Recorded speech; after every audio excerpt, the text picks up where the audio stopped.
We're going to chant, listen to these kids chanting Updesaram. This is a group from Bangalore. And these kids have done a remarkable job. So we're going to play Updesaram. Takes about 3.5 minutes or so. And then we will start talking about the key verses that we want to review.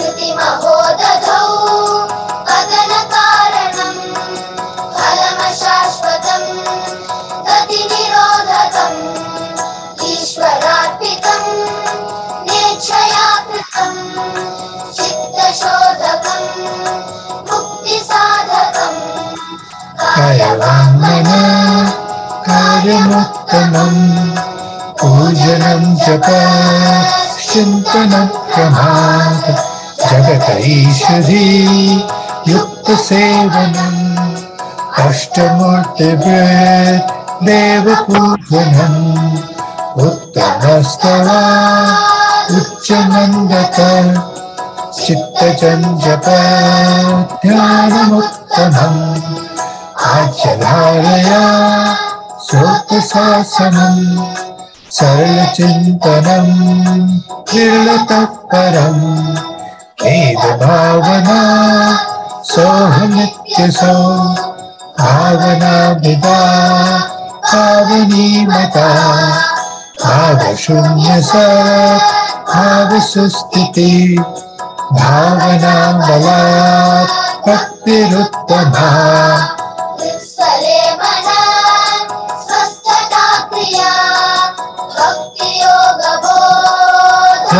Nishchitam Ayurodhanat Liyate mana Talapat-shiva Krodha-sadhanam Chitta-vayava Chitkriya-yutaha Shakayogvai Shakti-mulaka Vinashani Ubhayarodhane Ayagatam puna Bhagati-nomatam Nabandhanat Lina-manasam Eka-chintanat Nashamityada Ashtamanaso Krishta-yogina Tamastikam Swastitim yata Vishvarārpitaṃ Chitta-matmana Chitta-darshanam Tvadarshanam Manasam tukim Bhagane-krite Daiva-manasam Bhagavajava Vittayastvaham Vittim-ashrita Vityayo mano Vityayam mana Ahamayam kuto Bhavati chinvata Aipatatyaham Nijivicharanam Ahaminashabha Shyamahantaya Suratirit-swayam Paramapurnasat Idamaham pada Vikyamanvaham Ahamilinake Pralaya-sattaya Vigrahendriya Pranaditama Nahametasat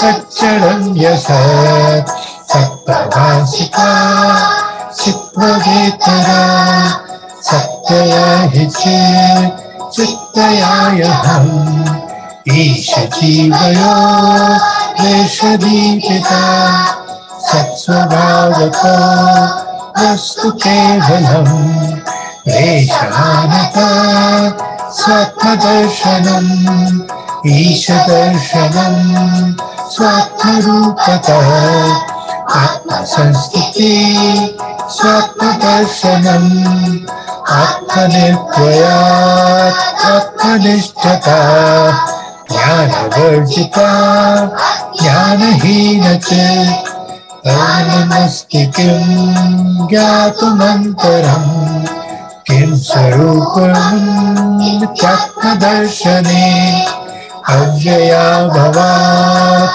पूर्णचित्सुखं द्वन्द्वमुक्त्यति तं परं सुखं विन्दतीह जीवस्तु दैविकम् Yo ya estoy viendo yo ya lo veo en la página. Y está sonando en kṛtam. Pero So the key verses, we all know that the first 4 to 5 verses address karma yoga. And then Bhagavan gets into bhakti yoga. Then he addresses a few from verse number 8, contemplation, how to meditate. No doubt, Bhagavan has warned us, just like all the other scriptures in most religions have also alluded to the fact that this world is a place of grievance, a place of penance, a place of penance in the right sense. When we talk of non-denominational things, a little not so positive a connotation in some religions that I've heard about or know about, but penance in a positive way. So if we go into karma yoga, if you look at the verse number 2, we are only going to focus on few verses. So if you look at verse number 2, it says kṛti-maho-dadhau patana-kāraṇam phalama-śaśvataṃ gati-nirodhakam. Why this second verse can be our mantra, and what does it really mean? It means Bhagavan is saying, which most of the Upanishads, Shankaracharya, Atma-bodha, written by Shankaracharya, and many other Upanishads have also alluded to that fact, which is kṛti-maho-dadhau patana-kāraṇam. This world, this vast ocean of activity is kṛti-maho-dadhau patana, is only a place for your downfall. Gati-nirodhakam kṛti-maho-dadhau patana-kāraṇam phalama-śaśvataṃ gati-nirodhakam. Because when you immerse yourself in this activity, in this ocean of activities, the world, and no matter what you do, no matter whatever effort you make, the result is going to be impermanent. It is going to be temporary. On top of that, this is where Ramana takes off on a tangent that the Upanishads have not succinctly told us. And he says, gati-nirodhakam. And all these actions, howsoever, whatever you may do in the world, is going to be a hindrance to your spiritual progress. Gati-nirodhakam. If we imbibe this as our practice, that if I'm only doing things to propel myself forward in the world, which most of us do, 99.9% of 7 billion people living in the world are engaged in the activities to proliferate their own standards, to make themselves richer, more successful, more of everything that we are pursuing. Bhagavan is saying is gati-nirodhakam, is halting your spiritual progress. Because you are so immersed, so enamored by the worldliness of things that we all think that this is my success. I'm richer, I'm more educated, I'm doing this, I'm doing that. But all that is not bringing me closer to myself, which resides within myself. Okay, let's go backwards just for a moment. What is it that we are all seeking? Since we are in the final phase of Updesa, what is it that we are seeking? If we momentarily focus on this, bring it in our contemplation, we would find out that what we are seeking is completeness. We are seeking something that we find is not complete within us. Whether it be my education, I think I could be a little more educated, or I could have a little more money, or I could have slightly better health, or I could have better circumstances about whatever I'm living with. My life could be slightly better if I did this. It could be slightly better if I did that. And the mind is constantly engaged in trying to make my life slightly better. Isn't it true? All of us are doing that all the time. And that is exactly what is making us continue to be engaged in this world, thinking that this world is going to provide me the answer to my happiness, to my completeness. Because when I think of making myself complete, whether I'm a ditch digger, whether I'm a rocket scientist, whether I am the best medical scientist in the world, whatever I am doing, I'm the best author in the world, best sprinter in the world, best painter in the world, best dancer in the world, all those are worldly activities, and Bhagavan has said that is halting your progress towards the ultimate reality, that spiritual growth that you're seeking unknowingly for your completeness lies within you. It doesn't lie externally in this world. And therefore, this is a very, very powerful mantra, powerful shloka, which can be our personal mantra. Gati-nirodhakam. Is this making any sense, my fellow travelers and devotees? You think so? Anyway, so coming back to the verse. So number 2 verse is very, very crucial. It's very important. Any questions, any comments, anything I may not have explained properly, you want to add to it, please go ahead. We are all fellow devotees here. You can all learn from each other. So please go ahead. You know why there are no comments? Because all of you are at a better place than Bandhu is at. Bandhu, very good. Yeah. Very good, Bandhu. I think you nailed it. I think you nailed it. That's it. The seeking completeness. It's such a illusory, dense covering of what we really are, that we are almost in a, Rumi called it a trap, that a prison cell where the body and the mind are the prison bars. Christ spoke of it, obviously, Buddha. So beautiful job. I really liked seeking completeness, what you said. Thank you. Thank you, Francis. Thank you for your comments, which are always on the point, on the money, as they say. Unfortunately, on the money is a good expression. Thank you, Francis. Even Atma-bodha says, and I made a note, which I have in my notes here in my personal book. Verse 3 of Atma-bodha also says, just to, not that we need, like one of the Swamis had once said many years back that I'd heard, and he's from Chinmaya Mission, a pretty eminent Swami, who was talking about Updesaram. He took like 10 classes. But in one of the sessions, he said, these are his words, and this is not about promoting any particular thing, but he says, Updesaram is so whole, so complete, that you don't even need to refer to any of the Upanishads. One may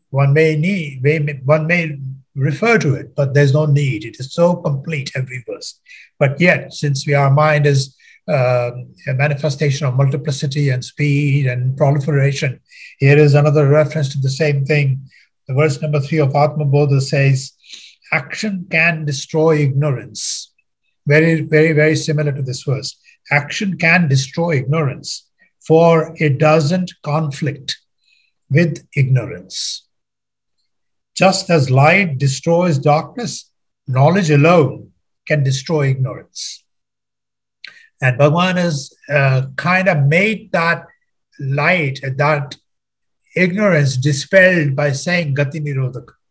That if you continue to do it, you're not going to be spiritually, because no matter how noble we may be, how unselfish we may be, and we'll come to those verses in a moment. We are going to take 6 verses.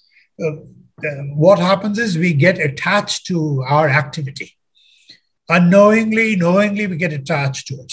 Though those of us who are more into this world knowingly are doing things to make ourselves look better.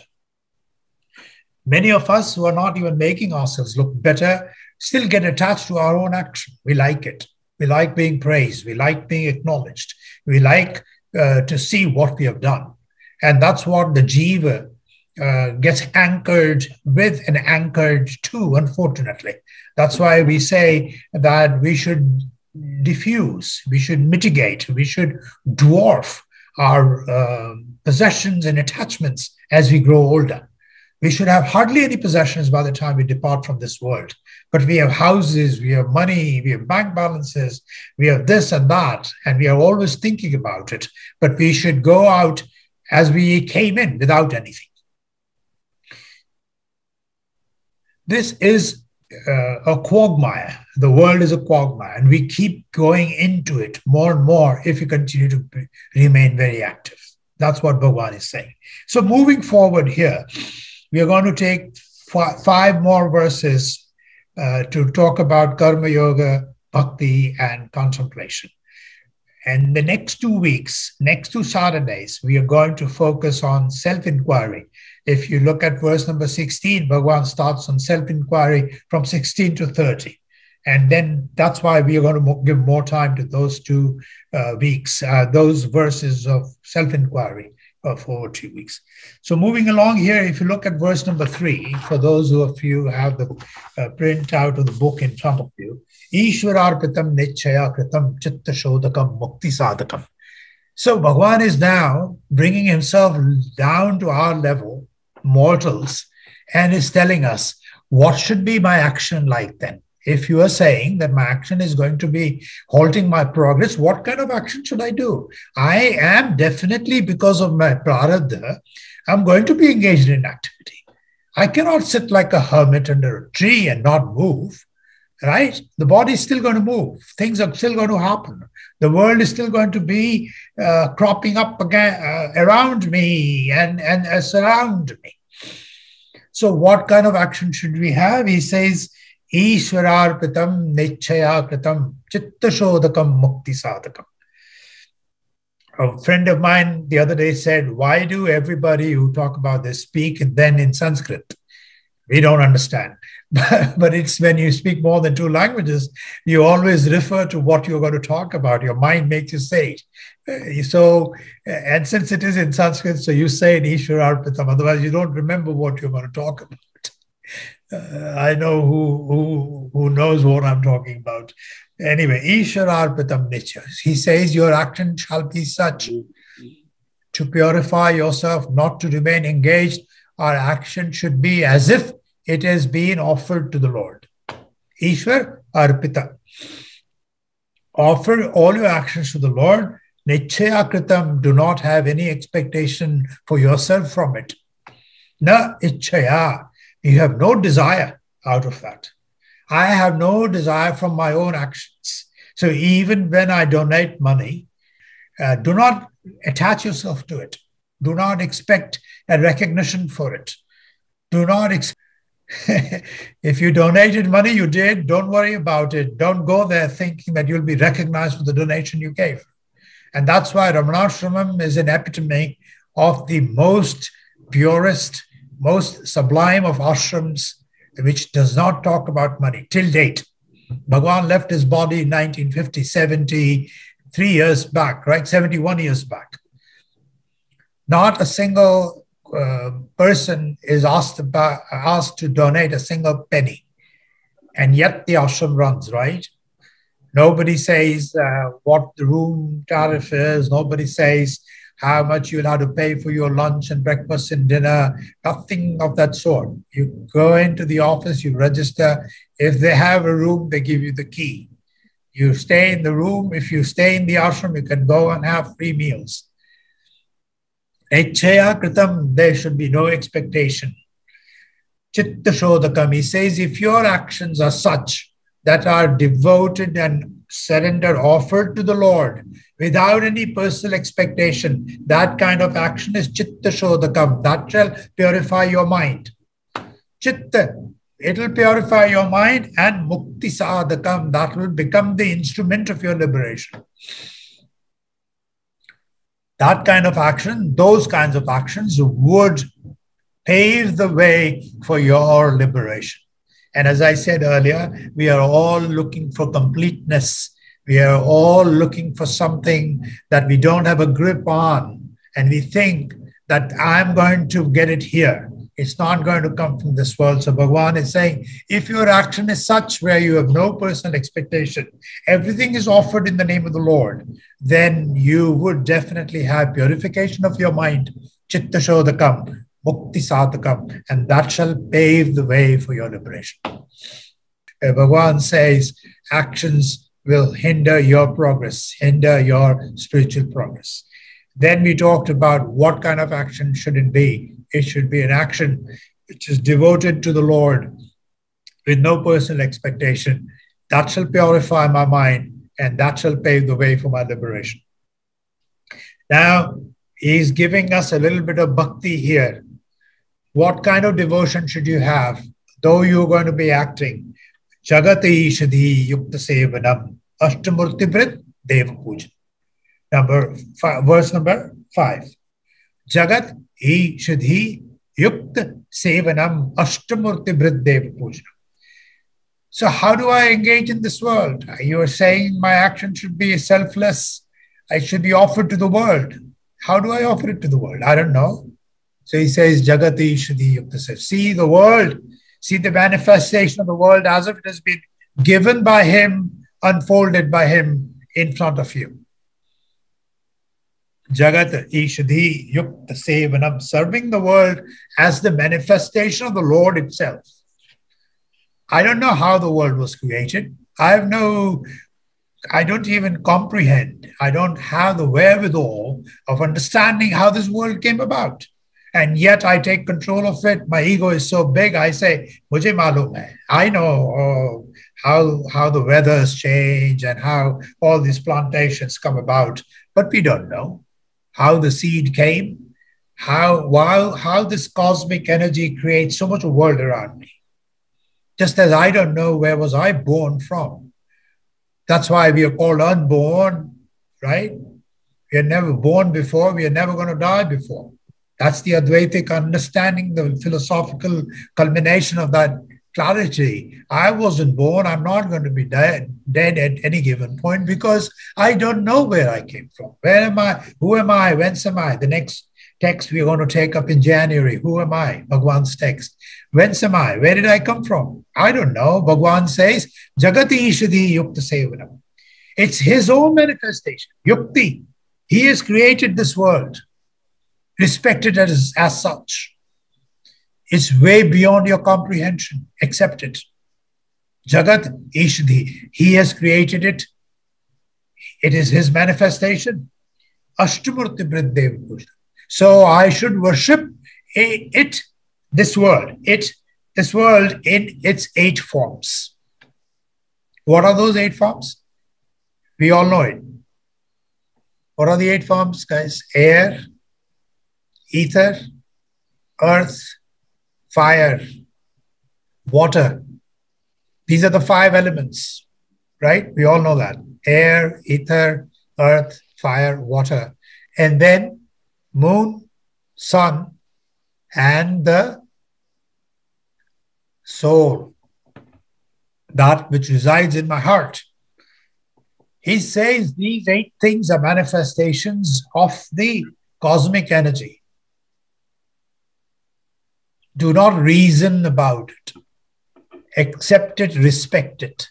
So for mundane people like us, unfortunately, we're also mundane. We should respect all the resources by which my life is governed. I drink water, I use electricity, I use all kinds of gadgetry around me, and I use and I plunder it, and I don't even repose even for a moment to respect it as to where am I getting all these sources from.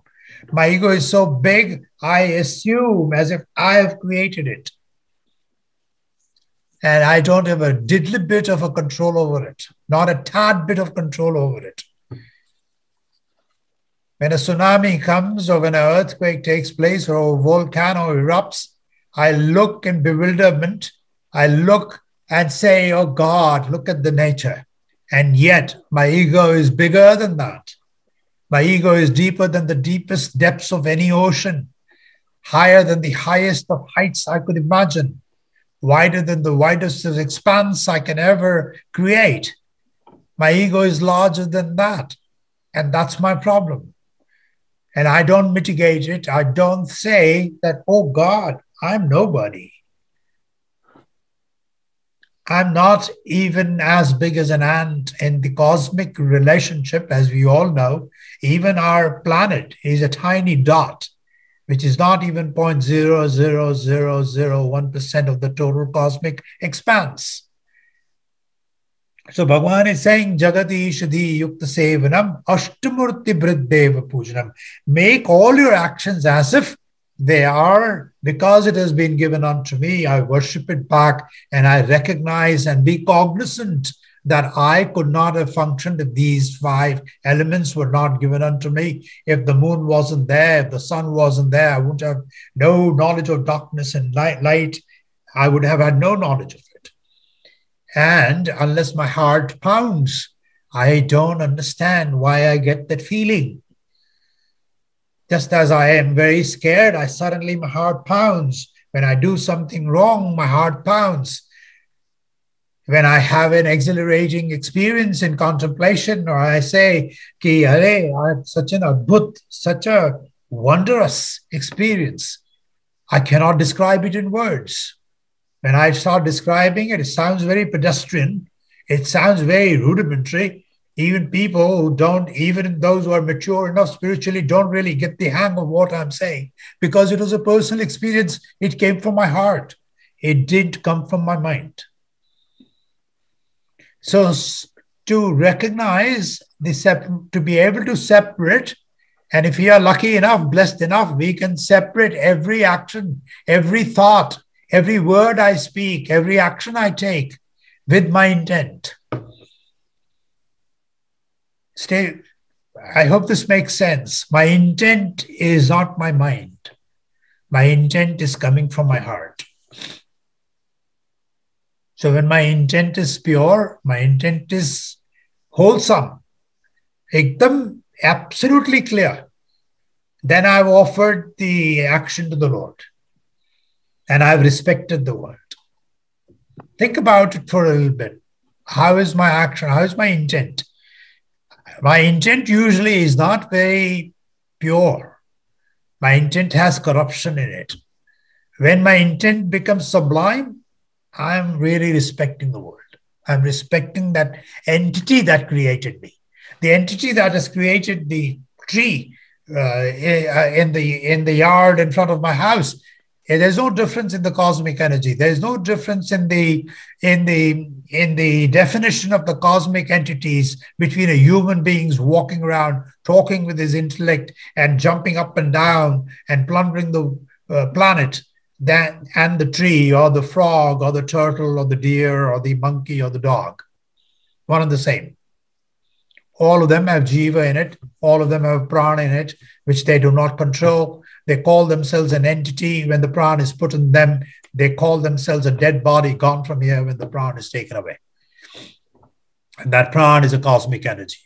It is a presence of, is the presence of the cosmic presence entity within me at any given time that I, because of my ego, has forgotten to even recognize. So 2, 3, and 5 addressed karma. Yes. Yes. Yeah. Oh. I just wanted to say or ask, is there, in the reference to these 8 forms, is there anything outside of those 8 forms? Good question. Is there anything outside of those 8 forms? Just think about it. Nothing is outside of those 8 forms.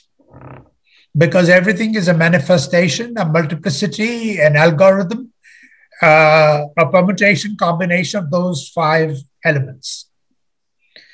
For example, electricity created from water, or someone else having traveled somewhere, is a manifestation of the energy created because of these elements that we created, a wheel, and then a cart, and then a bicycle, and then a motor car, and then a train and a plane, and now the drones and rockets and this and that and space travel. All that has been created because of my Unfortunately, my intellect that has created multiplicity, has created dimensional things, and I'm using them as my vehicles because the nature of my mind is gati and sankhya.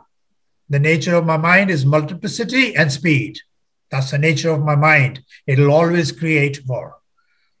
So whatever I do, whether I have an electronic gadget in front of me, whether I have the most modern apparatus to have a medical diagnostic test, is all absolutely created from the basic 5 elements. There's nothing that can be created from outside of it. And another way of looking at it is, I cannot create these elements. Human beings have not been able to create water or fire or air or earth or ether. And ether is the subtlest of all. Ether is the other way of knowing the all-pervading, omnipresent entity, which is the consciousness that I talk about. It is not sky.